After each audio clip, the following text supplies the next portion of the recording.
Rose brings back the Poppycock Report with Wayne McCroy, exclusively on Wayne's Rockfin channel.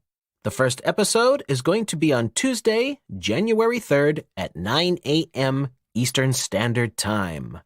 Poppycock! Poppycock!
Belief is the enemy of knowing. All right, man. Welcome to Crow 777 Radio. This is episode 399. One more to go to 400. That is a lot of episodes. Jason Lindgren is with me, and Big Sib, also known as Brandon. The overarching ideas that we're going to get into probably best expressed by legal or law ideas, but there's a lot more to it. And we were having a conversation before we came on, so I'll forego introducing everyone and we'll just get back into it. We were talking about the palpable kind of high level overarching dark cloud of fear and dread that's kind of come over the world. As soon as the Russia plan went into effect, it became palpable. And you could see it in almost every walk of life. And we began to talk before we were recording about when were the last good times? How is it that our moods and the overtones of our consciousness are so easily manipulated? And I had pointed out that at the end of the 70s, the music and the culture was about happy, good things, a lot of it. We went into the 80s, which was a party like we'll probably never see again. I don't even know if that's a good or a bad thing. But in 89, the brakes were slammed on. We had things like Chernobyl in that era, the supposed fall of the Soviet Union, and we went into the 90s and everything was muted. From my point of view and what I remember in my life, the last pleasant kind of societal memories are in the 80s, and everything mutes after that until we get to the 2000s, and then the darkness starts to park. But anyhow, I guess I will. Welcome, Jason. And good morning. And Big Sib, what do you think, man? We did a show once on nostalgia programming, and what I was mentioning before we began to record is there's a state of consciousness that you can reach when you honestly assess your previous life. And where I used to be, I'm in a bad mood, I'm sad, I don't like what I'm seeing. I'm going to go remember or play a song from the 80s when everything was hunky-dory, or at least I thought everything was hunky-dory.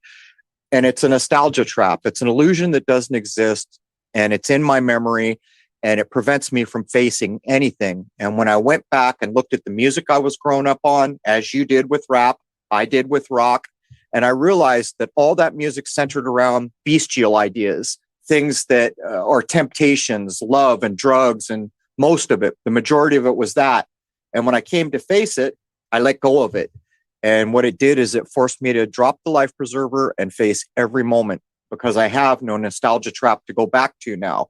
Because when I go back there, I realize it for what it was. And you were stating a similar thing about rap and where you came from. Right. So for me, going back and living my past, I look at my mistakes now and I see how my consciousness and my awareness was manipulated towards an idea that did not benefit me in any way, shape, or form. And as I continued to research things, I finally got to the awareness level of really understanding something so simple as Edward Bernays' propaganda book. Those who control the unseen mechanism are the true rulers, right? And so this unseen mechanism didn't even relate to me at that time, but now it does, because they control our taste. They mold our entire society with these culture shifts. And like you were talking about, I go back and I look at it and I correct it. So I don't go back to relive it. I go back to correct it in my current state, because the only time that ever is now. And we've discussed this last time too, because as soon as I say it, it's already over with. So what is your current state of consciousness? And are you truly aware of this manipulating hand, this outside force trying to make you feel something? And it's a feeling base, because if I can control you through fear, if I can set up inside the temple, and I can produce a mindset in you of constant dread and constant fear and anxiety, well, then we'll see this. For example, I'll just bring this up because we talked about it pre-episode. I am unplugged from the mainstream news and everything else. I go to work every day, and for 2 years straight, every talk every morning was about COVID and what's going to happen with COVID. I went to work, I think it was 2 weeks ago. It may have been 3 weeks ago. I walked in and the guys are sitting there talking about Russia and why oil prices are up. And I just simply made one comment. I said, not shutting down the world for 2 years is not the issue. Okay. And I walked out, because I've already learned, do not bring these subjects up to people who are unconscious. But I saw the shift. And as I went forward throughout the day, I started paying attention to what people were talking about. And I saw the forest, because I wasn't right in front of the tree. I saw how they shifted consciousness just that quickly by implanting a new idea based on this idea of fear. Underpinned by fear. This is the example that I'll use. When I was in the Marine Corps, you had to go on a course with a compass and a map, and you had to do all these things to pass the course. And I realized that in my life, it was no different. And when I began to pull together to some semblance of reality, or as close as I could get, I learned how to do dead reckoning. Now, when you're trying to get somewhere, dead reckoning is I'm standing here, there's a tree a few hundred yards away from me, and I can line that tree up on a point on the horizon. I'm going to dead reckon my way to that point on the horizon with no other assistance. The dead reckoning is what I equate with the observance of what you just said. Now, there's no escaping what you've laid out. I don't watch any news. As a matter of fact, if Jason doesn't say something to me, I would probably be aware of a thing, except exactly what you said is true. Every person that I have had contact with has informed me that the horrible gas prices are because of Ukraine. Every one of them. So let's illustrate. In a world 70 years ago, every family had members that went out into a day and they did something unique. I'm going to milk the cow. I'm going to go to the store. I'm going to fix something on my house. All these unique experiences, variety, piled on variety. Now, when the control comes to town, that variety's got to go away. And how do you capture variety and fraction it down? Well, Saint Germain told us, where your attention goes, that's where your energy goes, and the man can only but follow where his attention and energy have taken him. So now radio, TV, all these things come together and they implant the same experience simultaneously everywhere, and variety evaporates, because no longer are you telling people the unique experiences of your day. You're all talking about the last episode of Seinfeld, what the news has propagated. And until you learn to dead reckon again and detach yourself from it, there's no escaping it. I would estimate. What would you add, Jason? I mean, it's palpable right now. Everybody is parroting, echoing the same ideas, same fearful ideas.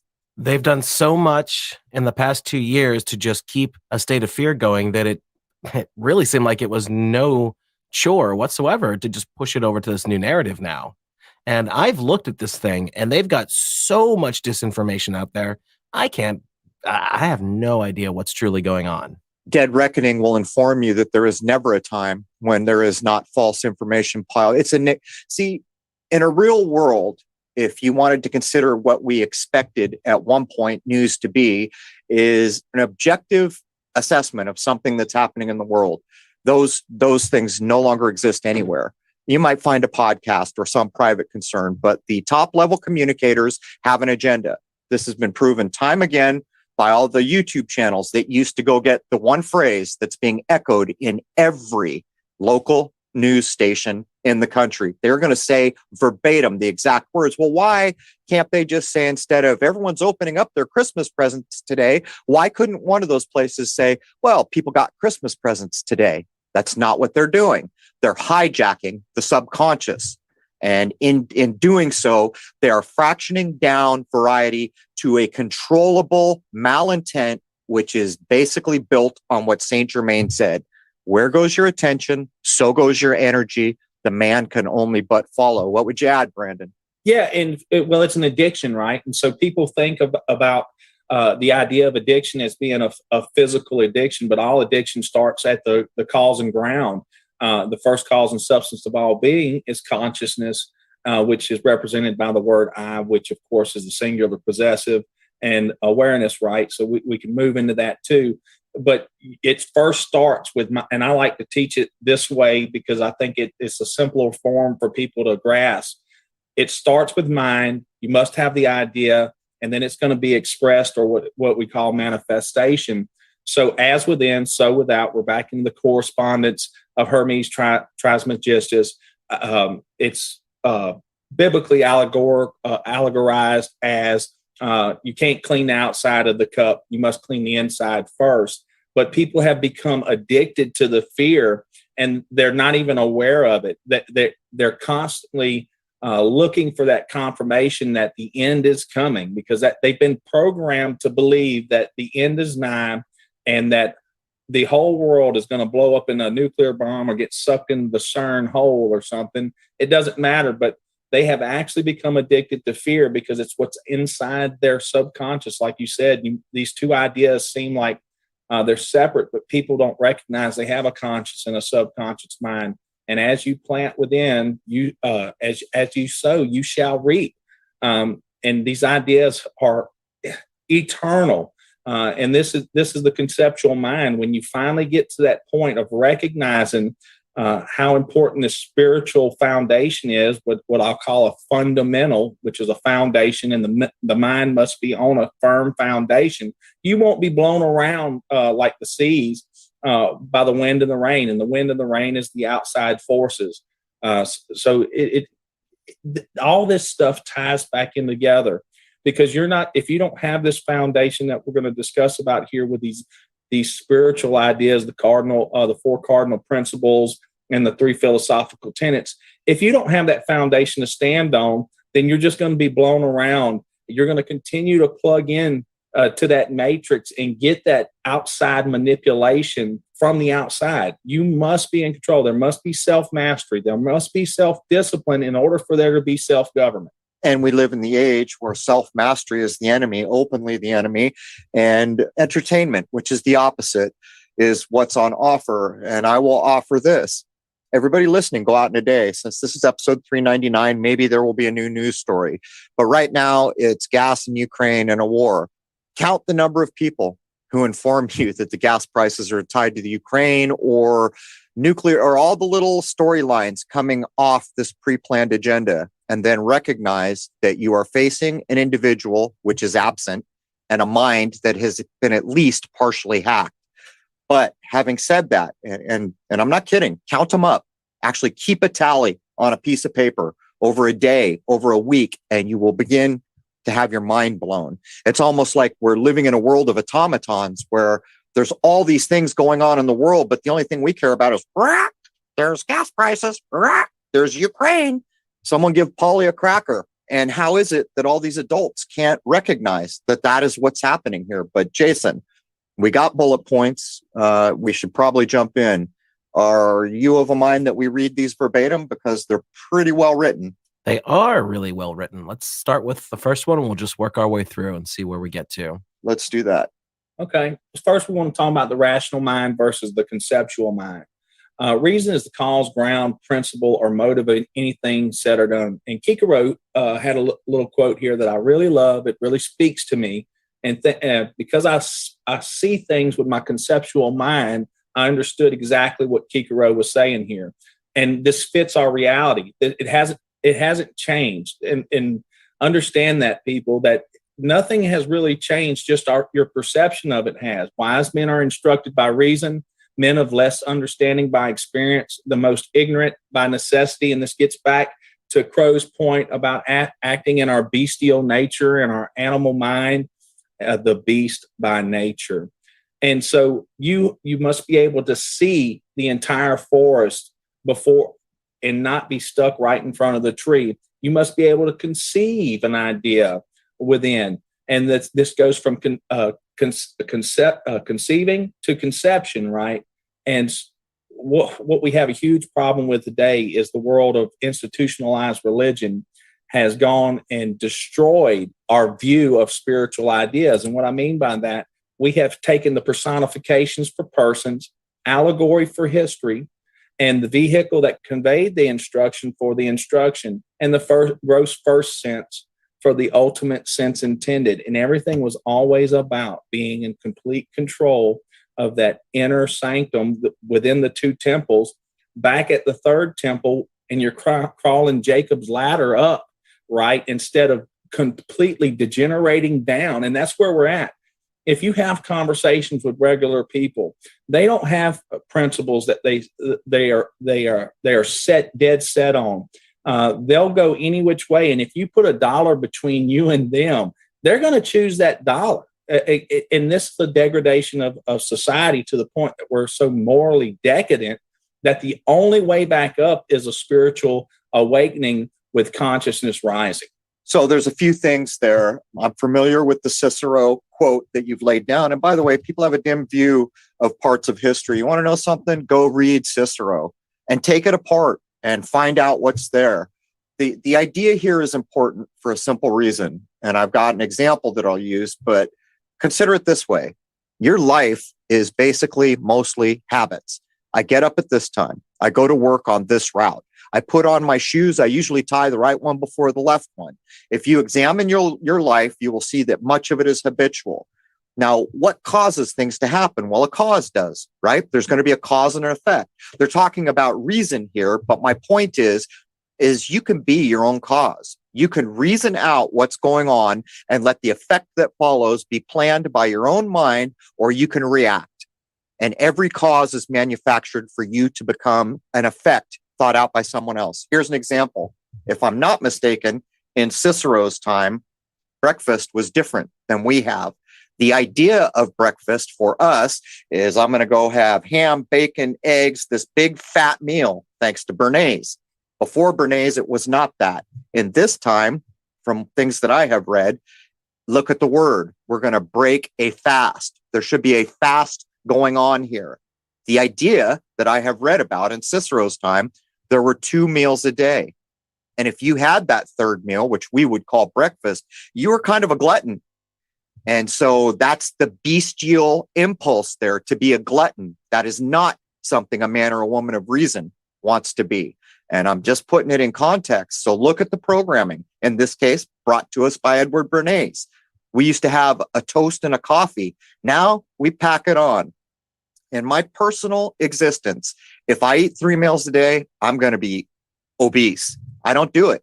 I generally live on 1 meal a day and maybe something else, occasionally 2. And I know if I ever have 3 meals in a day, I've overdone it.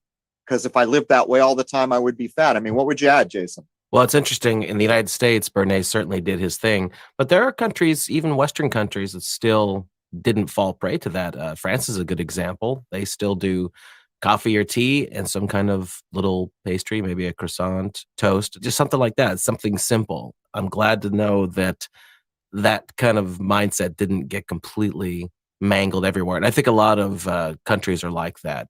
And yeah, we in the Western world are looked at, especially the United States, as being gluttonous in a way. And on top of the food that they've mangled, it's no wonder why people are obese. I mean, what else is there to say about it? We need to learn how to cut back and how to, what's the word, temperance? Reason. Yeah. Use reason and temperance. Yes. I mean, to be honest, where the 3 of us grew up, we are the poster children for hyper-materialism at a level, I assume, because I don't know of another time, that's never been reached before. To the point where most of us can know, this is why the fear comes into a lot of it, because we don't know how to exist without the goods and services. And now the goods and services are coming with this extra cost we never dreamed would be part of it. Instead of just paying too much, a piece of my soul may be asked for in the offer for this good or this service. Or even worse, this good or service that I depend on may be terminated to generate more fear, to get the effect, to get the reaction. But Jason, why don't we swap it out? You read the bullet points and then we'll go from there. In opposition to those who would use lies, assumptions, and false pretenses to enslave you, the opposing force must be wielded to overcome, and these are principles that never change. Prudence, justice, fortitude, and temperance. Oh, there it is. The enjoining of justice and prudence is jurisprudence. The three philosophical tenets enjoined are faith, hope, and love charity. These are things mostly far away from where we exist now for many of us. I think some would argue that they have faith, but I think that's a different faith, because without hope, charity, and love, isn't the overarching idea of what faith you might possess different? And by the way, when you add temperance on the end of it, it is far away from where we exist in most Western worlds. And this is not everybody. It's just most of us. And who would most of us be? The people that hit the water cooler to inform each other that the gas prices are high because the Ukraine is at war. I mean, what would you add here, Brandon? Yeah. And so these are spiritual ideas and principles that have been slowly, I wouldn't even say slowly removed. These definitions we're going to read right here, Crow, come from Webster's 1828 dictionary, which kept the phonetic orthography and the etymology of the words in there. And not only did he apply a literal meaning, and we'll talk about this later too, the objective meaning in Caesar's world, but he also kept all the figurative meanings. And so as of last week, Webster's 1828 dictionary, the online version, has been removed from the internet. There it is. So they don't want you to know these ideas, these principles, and now they put a watered down for like juris. We'll see the word juris comes from the word justice, okay? If you go look up the word justice today, it's going to tell you law. The law is not law incorporates a plethora of ideas, right? It's so watered down to just one word, but it doesn't express the spiritual idea, the principle that you're supposed to stand on to overcome lies, assumptions, and false pretenses, right? And we'll see this as Jason continues to read down, that you'll be hard pressed to find these definitions in anything older than, say, a 1915 book. And that's because we moved with the Rockefeller Foundation, the Education Foundation. They flat out said it. We don't want a nation of thinkers, because a nation of thinkers who have a little bit of time to sit on their porch and whittle on their stick actually think through ideas. It's just that simple. So let's make a critical point here. This is the importance of libraries demonstrated right here, right now. This is the proving force that allows me to know that we are heading into an era when libraries have to go away. What they did online was simple. Someone made a few keystrokes and the information available was either changed or removed or skewed to mean something totally different. Your library ain't that. Your library is a place of community. Your library is a place where there are printed materials that are not easily edited, for the most part, not edited, unless someone rips out a page or blacks out words. Do you see the importance of what is about to go away here? In my little town alone, a new library was built, and then a whole bunch of people came in to say what a waste of money that was. I almost showed up to inform them, if you understood the digital world that was coming, you would hold on to that library until your hand was cold and dead, because what it represents for the next generation is what's going to so easily be perverted by the next generation of Bernays. Anyhow, Jason, prudence. We need to couple that library with a gun club. Something. Prudence, noun from the Latin prudentia, wisdom applied to practice. Prudence implies caution in deliberating and consulting on the most suitable means to accomplish valuable purposes, and the exercise of sagacity in discerning and selecting them. Sagacity, what does that even mean? I'm joking here. Of course, it means to be sage, to be sage. You know, to have some wisdom. But that's not how we work right now, is it? we believe in things. We choose to do this because it was a choice. Prudence is far from that, isn't it, Brandon? Yes. And so with foresight, that's being a sage, is being able to take the different applications, different ideas brought to you and use a logic and reason to deduce to a conclusion, right?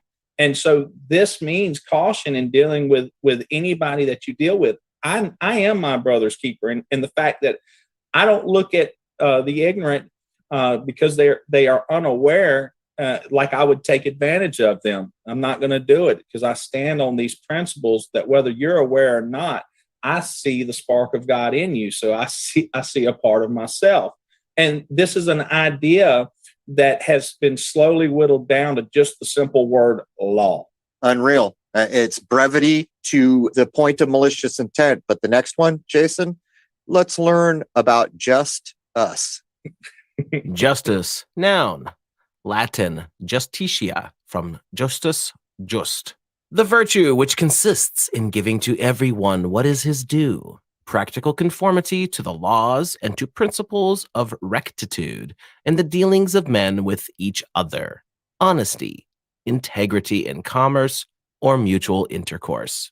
This is a thing that has been absent in our minds in Western culture that I've lived through for most of the time, for most of us. This one line sums up such an important point. I mean, a critical point. I live my life based on these words. Giving to everyone what is his or her due.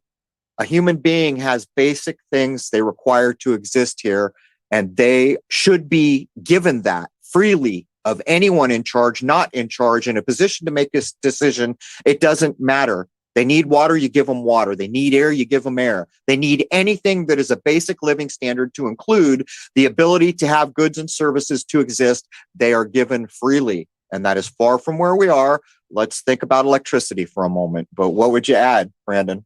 Well, I want to break down the next line too, Crow, because you did a great job on the first one, practical conformity to the laws. Okay. So most people in Western ideas are going to conflate that to mean something that it isn't, because it's clarified by context in the next statement and to principles.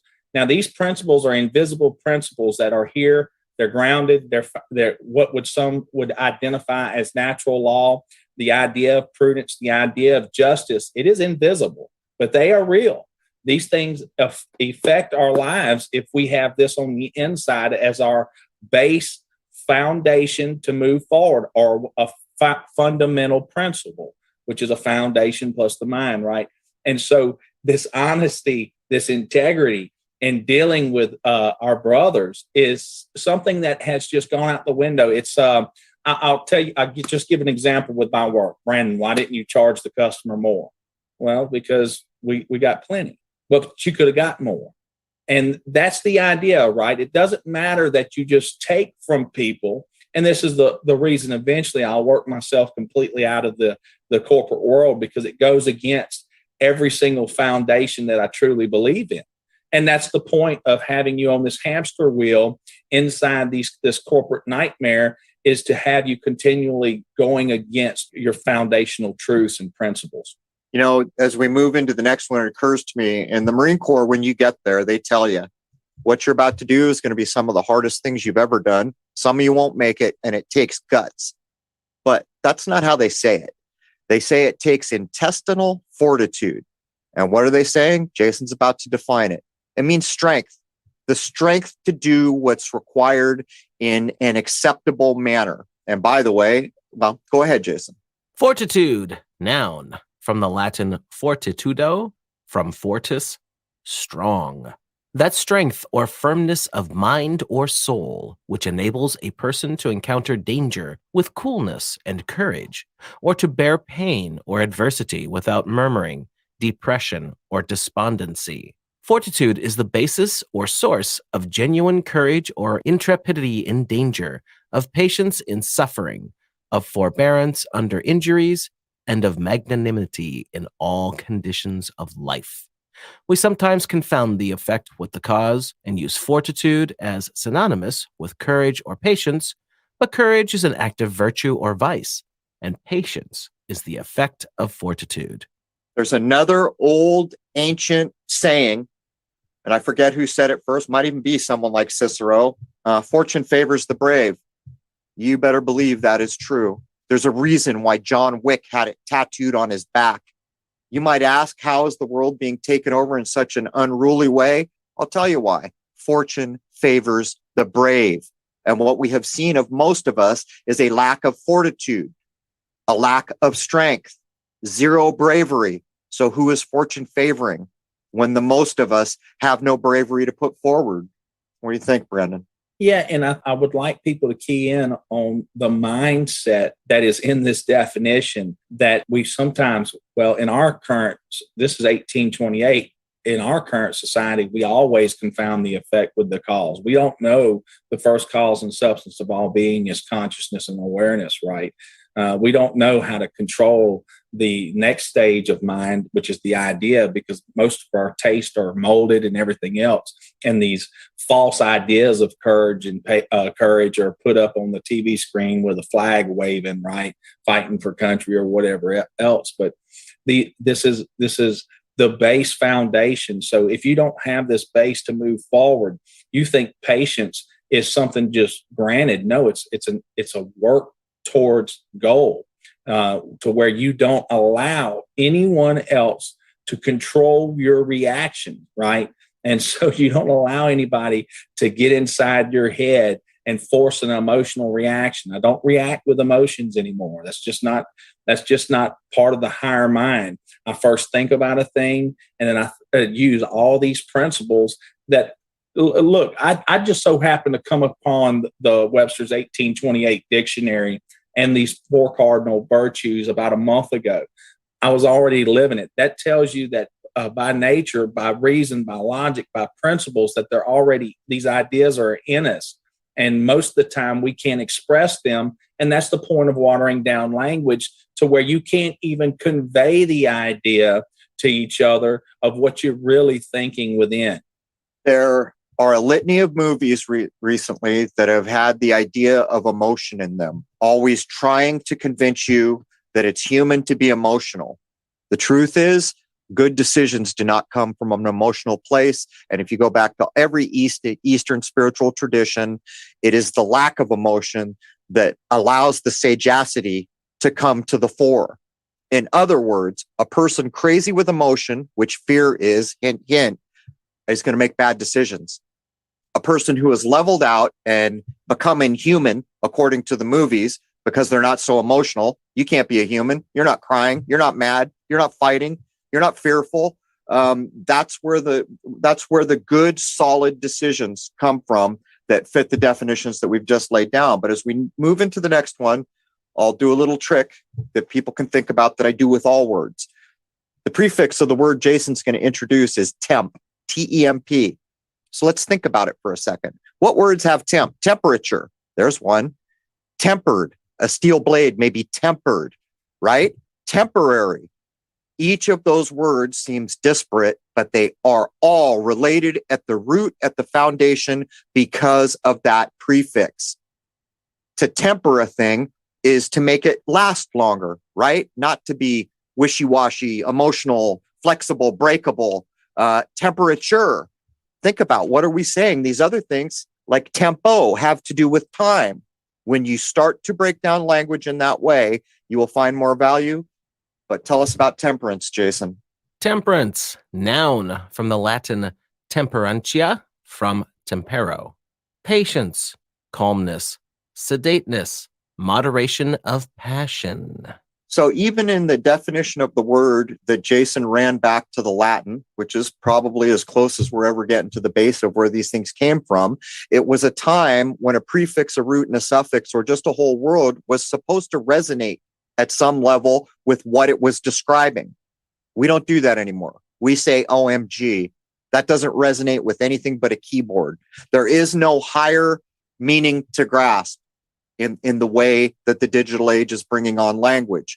If we come back to here, one might ask, well, temperature has that prefix. How is it that these things that have to do with time, and then you start to realize temperature is vibration, has everything to do with time. and temperance, tempering a sword, moderation, passiveness, sedateness, calmness. In other words, there is a state of being that is unperturbable. You can see the relation as we go forward. Brandon? Yeah, and so I'll go, if not me, who? If not now, when?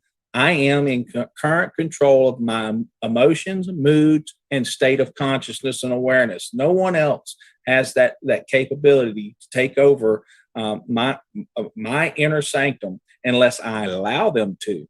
So this is a moderation of, and it's the complete reason, Crow, why you've unplugged, right? Because you became aware that this was altering your moods.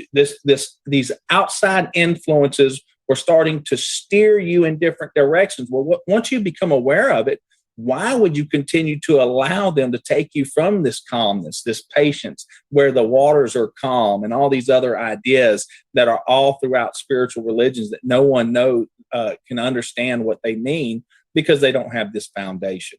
In the modern age, to bluntly put forth an idea that you were getting at, is we are in an age of deception. This is not the information age, but the age of deception is underpinned by entertainment. Even every car on the road shortly will have an infotainment screen. The idea of entertainment is the polar opposite of temperance, of fortitude, of justice, of prudence, of any of the higher-minded activities that the sage human mind can engage in to add meaning, value, and worthiness to a lifetime. So the next time we're all sitting around talking about how great the movie Dune was, stop and examine. What is even the value of such a thing? It made me interested for a couple hours. Is there value beyond that? There may have been a clever line here and there. Maybe the clever line they used resonated with something else. But other than that, it is entertainment. We're doing words here. Enter, go in, tain, to hold, meant, never forget. Meant is mind. So you are now given over all your energy to a thing that is meant to go in and hold your mind. And how is it that we came up in government, govern, to control, to moderate, to limit, mind, government? How is it that we came so far from what is on the face of the words we say all day? I'm just saying. Oh, go ahead, Jason. I guess we're going to shift gears a little here. All right. So we're going to talk about your family's challenge with your grandfather's will next. Yeah. And so now we're going to shift. And I want to make this clear with people, the difference between the subjective principles, invisible principles that we're talking about that have spiritual connotations, and is you're looking at it from a conceptual mind. Now we're going to move into the world, what I'll call the world of Caesar, which is the objective world. Okay.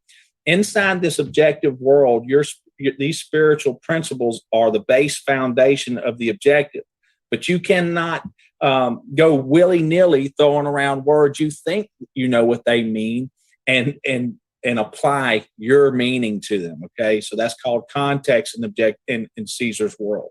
But these 4 principles, well, really 7 principles, but I'm talking about, are the basis of all my movement forward in the world of Caesar and lawful solutions. Okay, so with that knowledge, when I go into a situation like I did with this will caveat with my dad, and I started catching this attorney in all kind of lies, what I did was focus on the lies, and using logic and reason, knew that somehow there was going to be a rule that he was breaking. Okay. And so once I did that, then I used the words that he had been laying down, completely unaware that he's dealing with somebody that is not just going to allow him to lie, cheat, and steal. Then I went and found the professional rules of conduct for this attorney and put it on the record. And when I say on the record, in the record through emotion, which really upset this attorney. Matter of fact, April 19th, he effectively withdraws from the case at a hearing, but I wrote a precipice last night accepting it. But what happened is I put it on the record, and that means the spoken word flies away. The written word will always remain in the objective world of Caesar. We are always making a record. And when you understand this, the difference between the two, you're going to quit putting your spiritual ideas into your paperwork moving forward. You'll keep the principles, and you'll always find where the truth, the principles that law is based off of. You'll find that the obfuscation and continued muddying of the waters by these lawyers and attorneys are just, they're the smoke and mirrors, the 10, right? To blind your mind to the truth. The truth is, folks, if you were subject to taxes for property tax or for IRS tax, the tax code would read thus: all persons, natural or illegal, are subject to the tax. End of tax code. That would be it. There it is.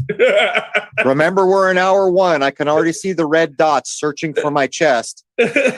Yeah, and that would be the end of the tax code, because we wouldn't have to use obfuscation. So with this, I put in the record with a request for admissions, and I put all the lies in there. So when we went to the hearing, the first thing the attorney does was start breathing fire and venom towards me. And there's good people out there, folks. I want people to understand this. I had a 35-year Superior Court judge inside this mediation. She turns to me after this attorney spit all his fire, objecting to me being there, and she asked me a couple of questions, and I give her a couple answers about the 1789 Judiciary Act. I explained to her our inherent sacred right for assistance and advice, and that I wasn't providing a service, which of course must be licensed because states regulate all services, right? And the judge smiles at me, Crow, and she goes, "That is enough." And I stayed during the whole deal. She was satisfied with my answers. She understood that I was not there to defraud anybody, but I was there for truth. And when you can stand on those principles in honor and integrity, and knowing that I had trapped that 35-year veteran by his own words and made him recuse himself from the case. I don't know if he had to pay the money back or not, but my step-grandmother is worth about $200 million. So I don't know how much she paid this guy who ended up just being able to walk away with her money. But that's what a lawyer's service is. But I was able to do this by having this firmness and soundness of mind and standing on principles that most in society are not standing on, Crow. This is the stupid monkey argument that I bring up all the time, right? The people employing all these sneaky methods, when if you could ever press one of them and say, "Why the hell are you doing this?" They're going to say, "We told the stupid monkeys and showed them at every turn, and still the stupid monkeys acted like stupid monkeys."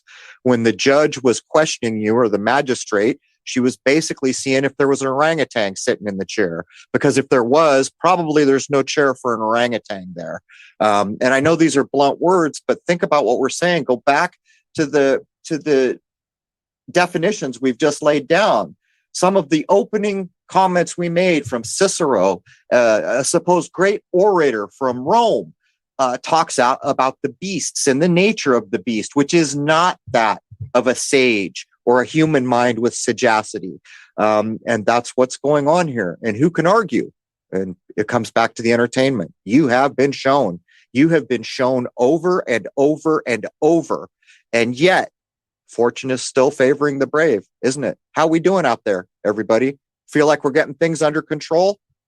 So who is fortune actually favoring, I would ask? It's a great point. And I just, when you were talking about that, Crow, I think about how they ran a meme for 3.5 years while Trump was in office about fake news, and then instantly follow that up with news. Fake news. Yeah, they instantly follow it up with a fear-based mindset of COVID, and was able to effectively. And listen, they never said anything. That's what people's perception of words and what words really mean. There's a case out there out of the Ninth Circuit that just ruled against a nursing home out of California, and the judge says up in open court, Crow, she goes, "Who forced you to comply? You didn't have to comply." There it is. That's the stupid monkey argument right there in your face. And she reads out the CMS and the CDC recommendations, guidelines, and things of that nature. She says, you have no reason to implement policies that fly in the face of established law. I could actually offer an example. If you like right now, if I went back to podcasts we did years ago, there's so many things I would update, but I had covered at some point, what's the little red-haired guy's name? Seth something that makes the animated dolls program, Jason? Seth Green. Seth Green. At the end of these Seth Green, they're animating dolls basically to make the program. All right. And it's every inch of it, as far as I can tell, is pop culture. All right. Entertainment. At the end of each one, and I commented back then, it's from Stupid Monkey Productions or something like that. And they all giggle and they say, Stupid Monkey. And I had said a thing, but you want to know something? They're not wrong. No. He has every right to say that, because if you're sitting there watching a show with animated dolls, you are conducting yourself like a stupid monkey. And he's pointing it out in your face. Even when I first pointed this out back there, I was thinking, that's some huevos to do what you're doing and then call a spade a spade. But he's basically calling a spade. Who the hell at adulthood sits around watching animated dolls go over the best film from 1984? I'm just asking, man. It's right. It's one of those things that we've talked about over the years that they like to mock, and that's the jester. Yep. That's the jester. That's your jester card. And by the way, before people get too crazy, I just remembered it by talking about the jester card. You'll find these 4 principles inside the Tarot too, and the Hermit would be fortitude, by the way. But anyway, you have to become this principal of principles, and the difference between the two words is still a foundational stone, right? And it means the chief. Are you really controlling that inner sanctum to where when you speak, you're not speaking from we all speak from our highest level of current ignorance, right? But are you speaking from a complete ineptitude of effort and trying to get to the knowledge and truth? Well, you are your own captain. You're your own producer. You're your own actor. You're writing the play today. You are the author. That's why you have all authority given on earth. That's straight out of the Bible, right? And wherever you want to find it, you are writing your play right now. Unfortunately, most of us are letting others write that play for us. So when you become this principal of this principal of principles, you won't allow some pettifogger shyster attorney to trick, lie, deceive you through vain words, right? What you're going to do is use your control of the English language to put these people in place. How many people listening would even consider that there's a difference between principal, P-A-L, and principle, C-I-P-L-E, both from the Latin? Anyhow, I feel like we've covered that. Jason, should we just jump up to 8 there? Yeah. Okay. I'm catching up. So how was the attorney trapped? Using one of the 5 tools of discovery. Okay. I entered into the record a request for admissions. So the attorney had previously testified of being a material witness and watching the execution of the will. Okay. So when he wrote that original letter, Crow, I kept that on the back burner. I kept that as I've got this moving forward, that this guy is a material witness to this case. He just claimed so. So when I got to the tools of discovery with the request for admissions, I asked for his affidavit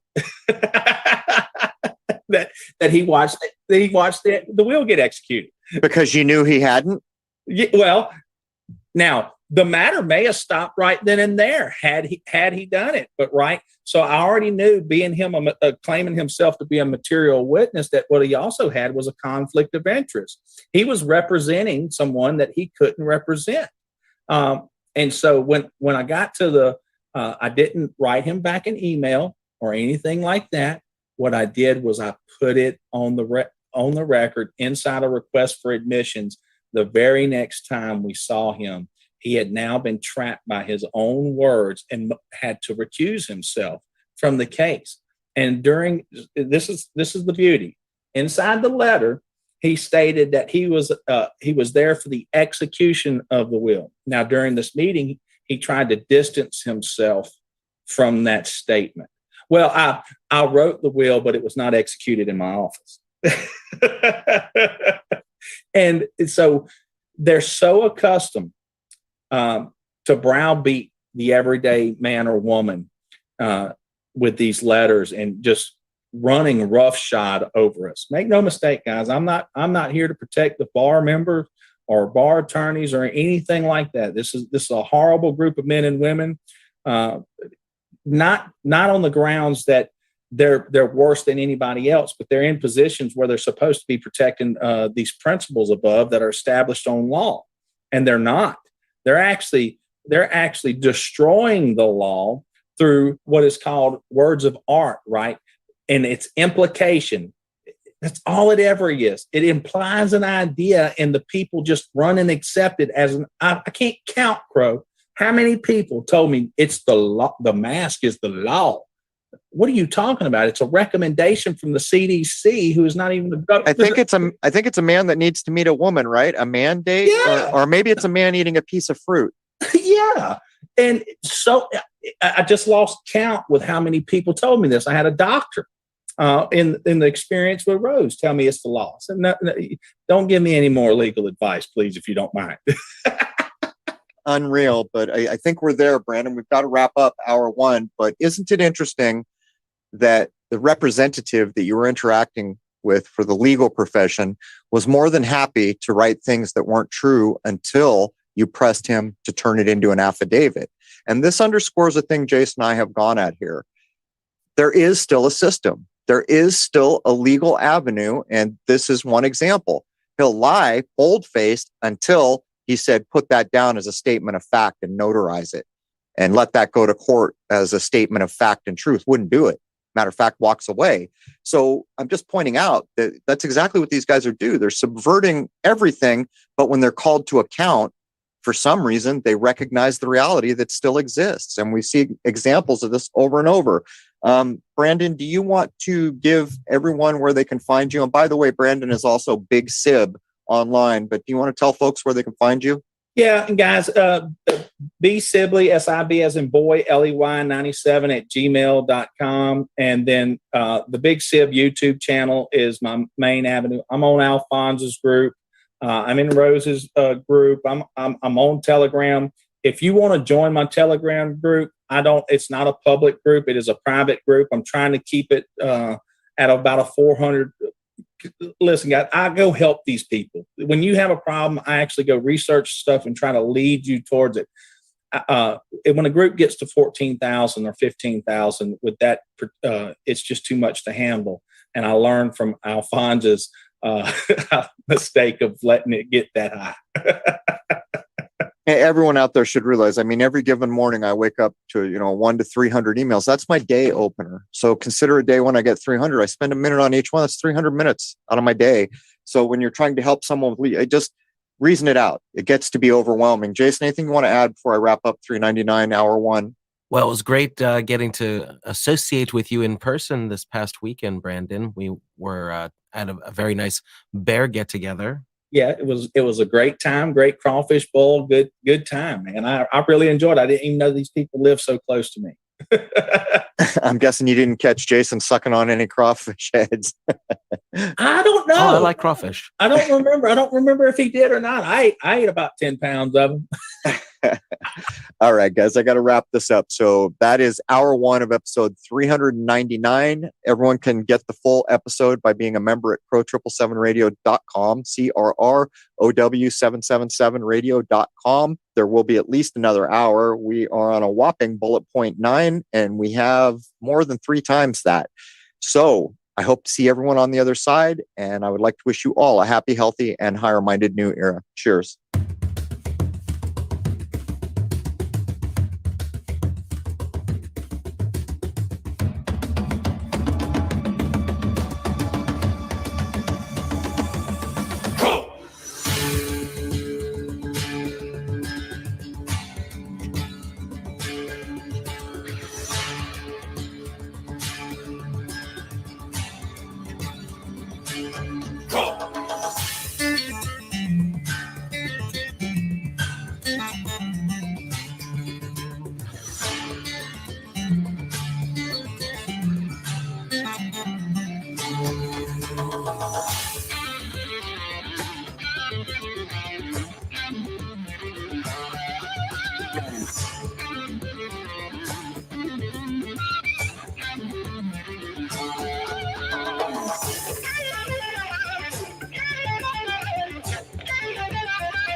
Belief is the enemy of knowing.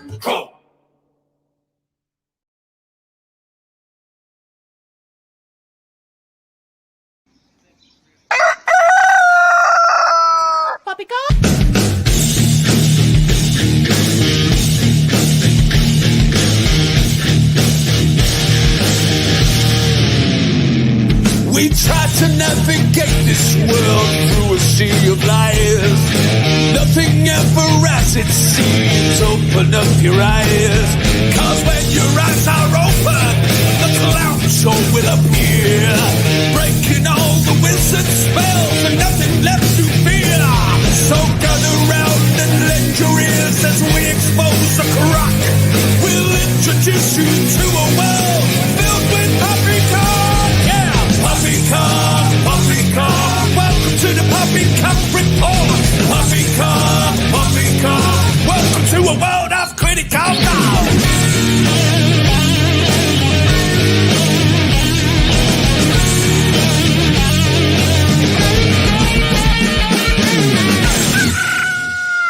This is Poppycock. Poppycock!